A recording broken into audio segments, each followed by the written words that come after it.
bado mtu anasema dawa hapati. Kwa mimi nitajikita hapo, changamoto ni nini? Mheshimiwa Waziri, nianze tu kwa kusema kwamba maendeleo yana gharama. Maendeleo yana gharama, na gharama zake hata sisi kwenye sekta ya afya tunaziona. Ukirudi huko nyuma, uwezo wetu wa kutambua magonjwa, uwezo wetu wa kutoa tiba ulikuwa uko chini sana. Lakini tumejenga, tumenunua vifaa, tumetoa mafunzo kwa wataalamu, yale mambo yote ambayo mengi tulikuwa tunapeleka nje ya nchi, sasa hivi tunafanya ndani ya nchi. Sasa hapo kuna gharama.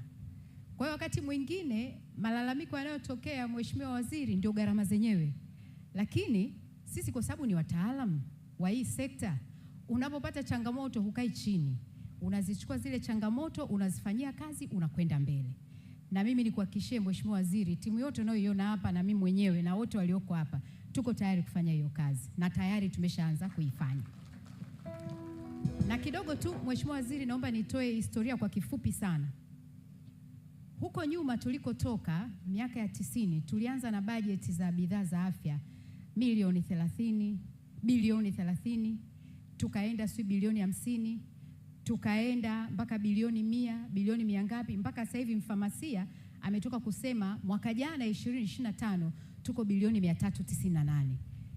Kwa hiyo tumetoka mbali mpaka hapa tulipo. Lakini je, hizi bilioni 398, Mheshimiwa Waziri, ndio tumemaliza matatizo yetu yote? Hapana. This is work in progress. Tunaendelea kuboresha. Na ni nini kinatufanya Mheshimiwa Waziri tunaongeza hizi budget?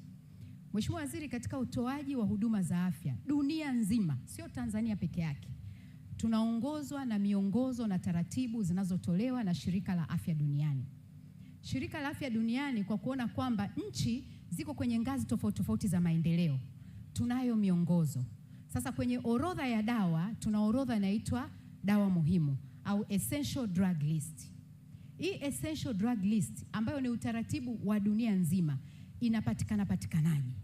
Mheshimiwa Waziri, hii essential drug list inaangalia, ni listi ambayo unaitengeneza kwa lengo la kutaka kusatisfy, nitumie neno la Kiswahili, au kuridhisha jamii ambayo wewe unaihudumia.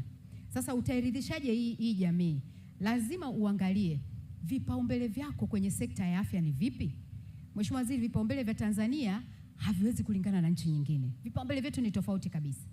Lakini pia hiyo essential drug list unaitengeneza kwa kuangalia mahitaji ya jamii yako au population yako ni yapi, mahitaji ya msingi. Lengo unataka kufikia mahitaji 90%. Ndivyo Shirika la Afya Duniani lilivyotuambia, ufikia 90% na zaidi. Kwa hiyo kama umefika 90%, maana yake kuna kama 10% hivi ambako kanabaki. Lakini 90% ya Watanzania wote lazima uweze kuwapatia huduma na dawa na vipimo kila wanavyohitaji. Lakini pia hii essential, kwa sababu wameangalia matatizo yanayowasumbua. Nikitoka hapa nikaenda bara la Ulaya, nitakachokuta kwenye essential drug list yao hakilingani na mimi, kwa sababu wao wana changamoto zao ambazo sisi kwetu Tanzania hatuna.